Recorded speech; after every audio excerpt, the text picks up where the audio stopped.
This is on Cycle World. Again, we'll link to it in the description. But basically, they were saying that while the first four-cylinder bike from CFMOTO has recently been unveiled in China, as is increasingly common, the reveal wasn't accompanied by any facts and figures relating to its performance and weight. However, now that the 500SR Voom has been type approved, so that's all the paperwork documents with government organisations, that sort of thing, the resulting paperwork fills in those blanks. Now, we were already quite interested in this bike, I think it's fair to say, no? Yeah, I think we quite like, I mean, the retro aesthetic of this, like we said previously, right? To me, it calls out things like the old VFR 400s, or just the 400 sports bikes, actually, of their era, sort of 90s sort of time frame. So yeah, quite nice. And then a bit of a modern take on it, which I don't actually think I've seen any other brand bring back in quite the same way, as in quite as closely replicable as the previous.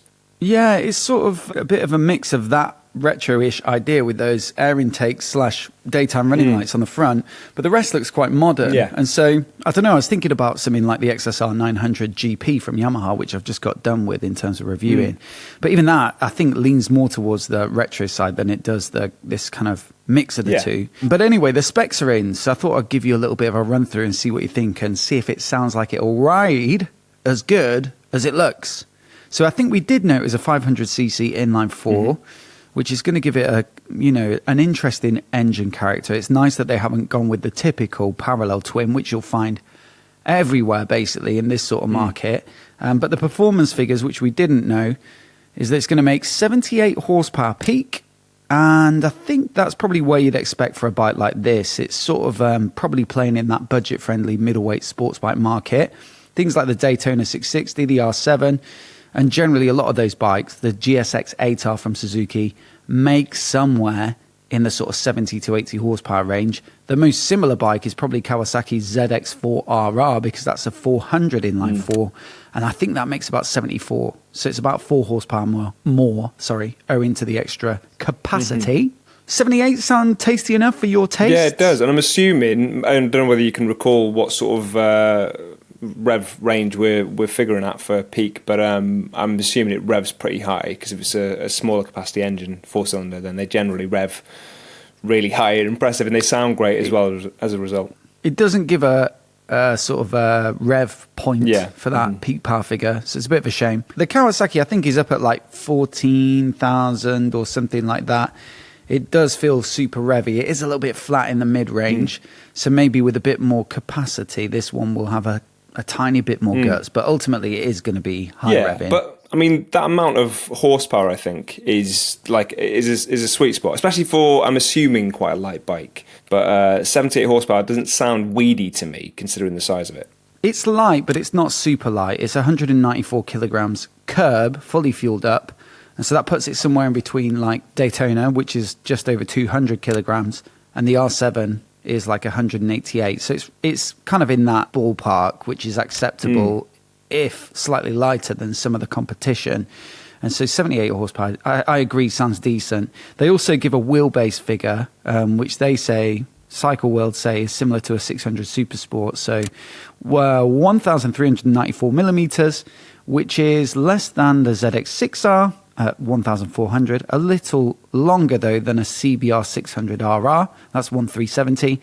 It's the exact same figure as an R7, and it is still a little shorter than a Daytona 660, which is 1,425. So, again, it's kind of somewhere in the middle of all that. It's not as short as something like a CBR 600, which is going to be more flickable and meant to be more twitchy because it's built for the track, really.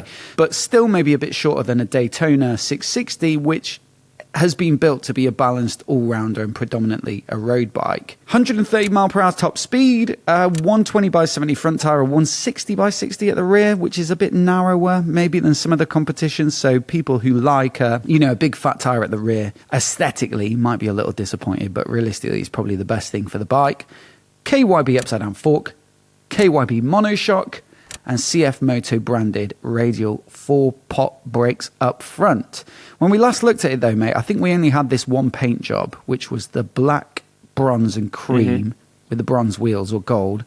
Looks all right, I think. Yeah, no, I like that colourway a lot. I think for me, a little bit of Lotus vibes, actually. It's a colourway that I've been keen to kind of explore. If I was to make a custom bike, I always said I would go with like a dark navy blue and a gold secondary colour, I think it looks really good. So I like that. Are you thinking of that? Is it the John Player Special? And we've seen custom bikes in the sort of John Player colour scheme, but it's also, I think it comes from car racing predominantly. Yeah.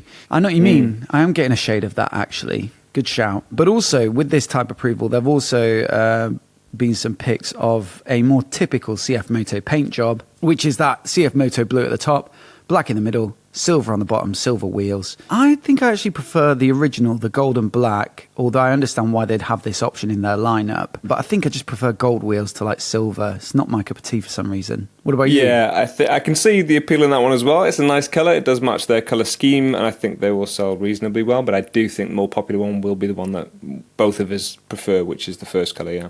I got to say, looking at these pictures now, mate, the headlight is actually the proper headlight, not the daytime running light, is a little bit underneath the twin running lights there.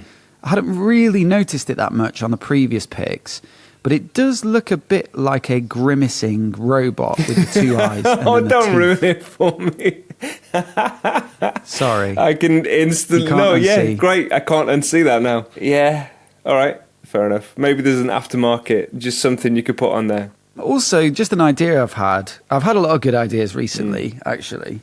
Like I was thinking the other day, why don't bikes have fuel control? You know when you like running low on fuel, so you might put cruise control on to keep it steady at like 60, but then the road undulates and you're actually thinking, what I really want here, like I know I've got X amount left in the tank, I just need to hit like 50 miles per gallon or 60 miles per gallon to get home.